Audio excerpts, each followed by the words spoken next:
I've been gone, now I'm back.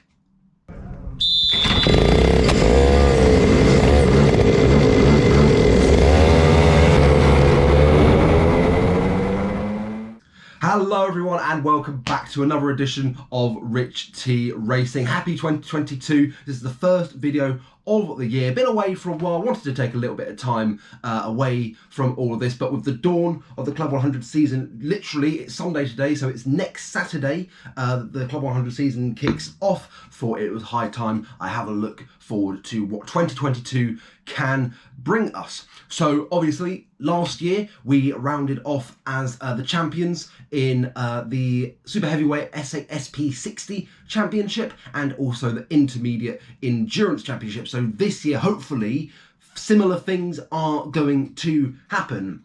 Of course, if you've been keeping an eye on social media, particularly the Club 100 Facebook group, you would know one thing for absolute certain is that I won't be retaining my SP60 SHW title. Reason being, I got...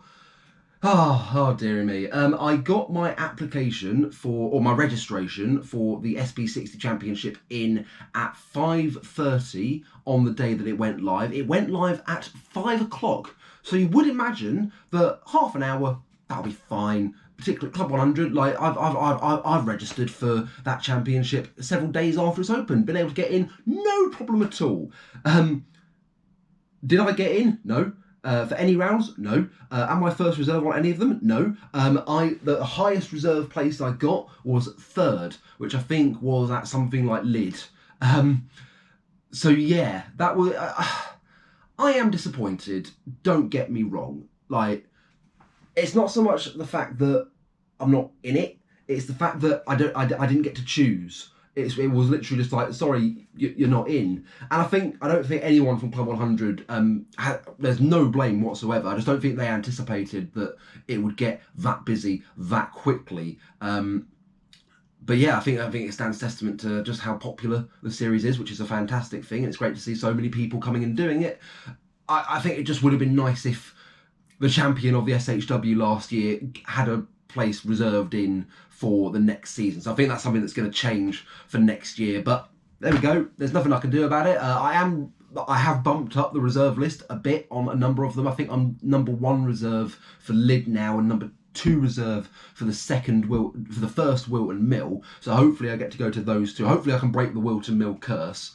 Yeah, so that's all things SP60. I think the biggest drawback of not being in the SP60 this year is that I don't get to have a really good championship fight with Lee Anderson, because me and him have had a chat about it, and I think we'd have a great battle, but there we go, that is it. So SP60 out of the way. Again, I banged on about it as far longer than I ever meant to. So let's have a look to the actual meat of the video, and that is of course the Endurance Championship, because me, Jasper and Tom are returning as the 3 Swans. Obviously with champions of the Inters last year, we had a fantastic, I would say fantastic opening half of the year. With the exception of a mechanical failure at Rye, we would have come first or second in every single round. That is ultimately what won us the championship.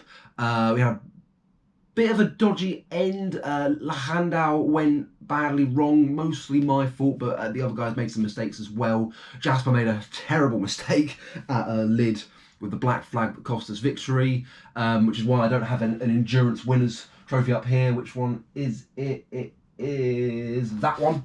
That should be a massive winners trophy for the endurance. It turns out it's only a 2nd place.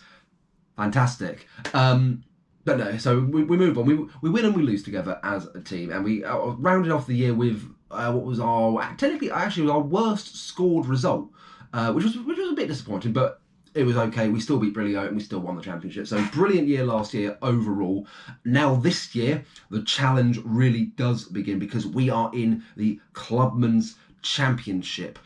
So if for some reason you're watching this and you don't know the rankings, so Inters is the bottom championship. Every championship races together on the same race, but different championships throughout the field. So Inters is the bottom tier, Clubman's is second, Premier is the top.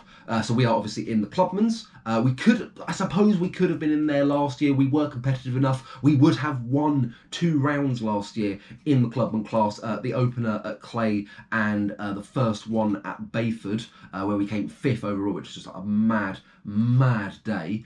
But yeah, Clubman class. Don't know fully what to expect. I don't know exactly how competitive we're going to be this year. Certainly prepared to not be taking home a podium, or not expecting to take a podium home every single time. But we are definitely, I would say we're definitely aiming for a solid result. I think top 5 is very doable. Top 3 is definitely on the cards. It just depends what teams are in it. Because if Dickie Allen's in there with Speed Screen, with Tim Hill, anytime it rains, done out, might as well go home. You're not going to win anything. I think J.K. Rowling, I think if they're in the Clubman's, it's going to be tricky. Who are the other ones? Auditing Armageddon, I think they're a strong team. They're a very good team. They're just Conman Racing, that's another one I remember. I think they'll be a Clubman team next year because we were often racing with them. So I think I wouldn't see them moving up to Premier, but I think it's if Speed Screen and J.K. Rowling end up in the Premier class, as I think they should be. I'm sorry if people from those teams are watching and I've got the names wrong, or I've got your championship position last year wrong. I apologise. I haven't looked at last year's standings in preparation for this video. But if those teams move up to Premier, then I think a top 3 is very much on the cards. I know for a fact that Lee Henderson is in the Clubman's class with Matt Horgan and Steve Lindley, and obviously Matt and Steve helped Yusuf to 3rd place in the championship, in the Inters Championship last year, so I'm expecting a very strong challenge from them. So we're just going to have to see how it goes. I have complete faith in me, Jasper and Tom that we will deliver pretty much every single time out. We'll be fast, we'll be consistent through the race. That we'll see us, if we have a bad qualifying, you will see us climb that table and hopefully end up with a banging result in the end. Now, the big change for this year compared to last year, something that I'd hoped to get done last year, but it was sort of like on the eve of the season, so we thought, you know what, let's leave that, see how we get on this year. We ended up winning the championship, so getting into the Clubman's meant that we had to make some drastic changes, and I'm very happy to show you this. It is, hang on, shit. It is the radio. I can't really hear myself anymore, but yeah, so we got these now. We've got radios, which I'm really excited about. I've done test runs and they work. I'll show you my helmet in just a second because there's some things I want to talk about that as well. But yeah, this is it. We are now upgrading, so we no longer have any excuses for being shit. We can't blame it on the old system where we couldn't see one of us lifting my old helmet as the pit indicator. But yeah, I'm really excited by this. Again, the only thing that is left to be seen is if where I put it in the helmet, will I be able to hear it over the sound of the engine? That's the only thing in question. The only other thing in question, I suppose, is can Jasper and Tom get theirs into their helmets like on the day at Buckmore next Saturday? I wanted to do it Friday night, but I think we're going to be doing it on Saturday at the track before we go out. So that's the main thing. We got our pit stops relatively well last year, so I think we'll be able to do that this year. I think with those, that will make life so much easier. At the last round, actually, me and Jasper were on the phone to each other, communicating over what's going on in the pit lane. So I think having that will be a massive, massive plus for this year. But I think that is basically everything I can talk about the endurances. I think we'll do well. We've got to make sure we keep everything in order. Got to make sure we perform as we did at quite a good number of rounds last year. No GoPro silliness, as we saw at Elo. If you want to see that video, it is on the channel. We'll find it somewhere. There might be a link in one of these corners. But yeah, I'm confident for this year. I'm excited for this year. I'm excited to save some money as well. I think that's an advantage of racing in the endurances. When it's the three of us, it's 160 quid compared to what I was spending last year. I'm on more money now as well, which is good. Last year, how I ended up spending what I spent last year on the wage I was on. Oh my Christ. Yeah. So that's why, again, on the one hand, it's good that I'm not on the SP60, so I can save a bit of money. On the other hand, it's like, well, I've got the money now, so I could probably still do savings anyway. How's that worked? But there we go. So yeah. Oh, sorry, completely forgot to mention as well, we do have a second team lined up. I think it's called the Other Swans.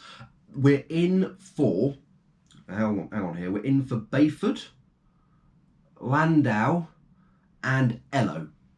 So I think we've got 2 drivers waiting in the wings. My mate P-Dubs, who, if you are a historic watcher of Rich T Racing, you'll know. Hopefully he can come and race with us for 1 or 2. And then Jasper's got a mate at his barracks in the RAF who raced for Oxford Brooks in the BUKC, so that could be interesting. So yeah, that team's going to be in the Inters when it does race, and hopefully pick up a nice winner's trophy there. So yeah, that is actually everything for the endurance team, and I'll finish the video just with a few like little updates. I mentioned it earlier. I want to show you my helmet. Here it is. Hang on. Sorry if you can see it now. But yeah, here it is. You'll notice 2 distinct features. Number 1 is the radio. This was an interesting setup. It took me a while. I'm not the most technical person in the world. I made sure I got this done first, because it was like this was the one that I could sort of be a bit more brutal with, be a bit more playing about with, because then this one's sort of the more crucial one, because if this wasn't going to work, then I have to work out something else. But fortunately, I think I have got it to work. What I've basically done, and I'll show you, it's difficult. So what I've done is I've basically got the 2 earpieces in the cheek bits. So one in there, and then the mouthpiece of sort of arced round to show, so that it sits. Actually, I'll put back it in there. So it sits in there, and yeah. Hopefully it works. I think it will. The sound quality, I did a test with my mum the other day, and it sounded brilliant. And again, as I said, my only concern is, will I be able to hear the person on the headphones when we're out on track? That's the only thing left to be established. So yeah, that's the radio. And obviously you will also notice this. I finally got some sticky on bits, some spoilery bits, some F1 bits, and I've been thinking about it for ages. I'd always thought, oh, should I put a chin bar here, or should I put a spoiler on the back? And I've always thought, no, it doesn't need it, but I've always thought it's missing something. And then I saw these available on Demon Tweaks, and I thought, that's an idea. That's like, this is a good starting point, and it will sort of just, I don't know, I thought it has the potential to elevate the helmet, just make it look a little bit more professional sort of thing. And I know it doesn't need it, but it looks cool, and I want it to look cool. That's my main aim with it. I just want it to look like the shit, and in my view, it looks like the shit. I'm very happy with it, and yeah. It does actually have practical uses as well. It channels the air into the holes, makes it more concentrated, which should improve ventilation. So that is actually a practical use. So that's how I could justify getting this. And I think by getting these, it's basically said to me, right, that's all it needs. It doesn't need a chin bar here. It doesn't need a spoiler. I'm very happy with it as it is. In a couple of years' time, I might change my mind, but who knows. So that's the helmet. Very happy with it. My baby. This will be its 2nd full season in use, and long may that continue. And I also have some other bits to show you, ladies and gentlemen, because I have been busy.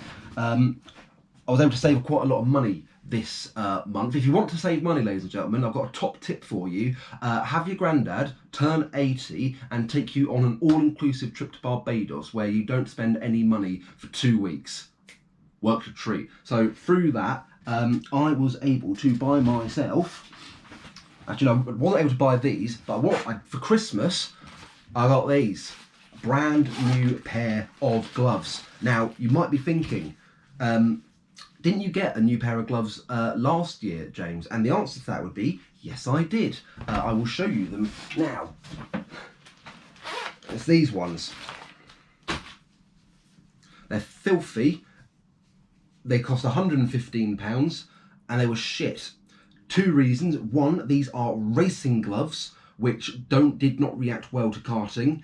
And number 2, I got them one size too small, so they ended up basically splitting open. So yeah, this was a very poor purchase. You can see it there. It's just not really good enough, to be honest. So that was a mistake, and they're just too soft and don't have like the grip there. It's just non-existent really. So I think they're designed for like really posh wheels, so they don't need sort of the grit that a karting glove would need, which is why I've got myself these. As you can see, a very similar colour, but most importantly, they are white. See, those ones are cream, and they just did not match my suit at all. That these do, and they look really cool. They are an XL, so they are quite big. So there's a few little words, but I reckon just one go through the washing machine, they'll be sorted, and they'll feel a bit tighter and a bit nicer, and just not quite as sort of clown glove like, if that makes sense. Like they say clown boots, you don't want to have clown boots sort of thing, so that's clown gloves. But yeah, no, really happy with these. Can't wait to get out there next Saturday for the first round. And that brings me on to what I actually bought with the savings sort of thing, is these. I've got new boots as well. Oh yes, these, I'm really, really happy with these. My Adidas's were absolutely fine. They've seen better days, and I've had them for about 3 years. And I'm the sort of person when it comes to stuff like karting, once I get bored of something, I'm like, right, don't want you anymore. So I found these on Demon Tweaks and thought those are the ones. And they're not just the ones for now. These for me are the ones for the future. I think as and when I get my own race suit done, like a custom race suit, these are going to still be with me. Because they are very similar in colour to my helmet, which is great. I did a test against the race suit, and they are a bit lighter, which I suppose is a bit of a clash, and the suit is a bit brighter, doesn't have much black on it. But no, really, really happy with these, and I'm thinking I'm going to look pretty cool with all of this new stuff on, and with the helmet spoilers, which of course as well will take off about half a second from my lap time, which is the main thing there. But yeah, those are all of my updates really for 2022. Looking forward to the Club 100 Endurance Series. Hopefully get in for a couple of rounds in the SP60, and I've got new shit, and we've got radios. Very excited, cannot wait for the season. Hopefully I'm going to be able to bring you the majority of the year on camera in the Rich T style, maybe with a little bit of a change up, who knows, but we'll cross that bridge when we come to it. So thank you very much for tuning back into Rich T Racing. Once again, I've gone on for way longer than I ever expected, but it's the first video of the year, things to talk about, I want to get back into it sort of thing. So yeah, there we go, ladies and gentlemen. Thank you so much for watching. If you are watching and you're not subscribed to the channel and you enjoy Club 100 karting content, please be sure to subscribe and hit that bell for notifications so you know when the next video on Rich T Racing comes out. Thank you very much for watching. All I should say for now is ta-ta and farewell.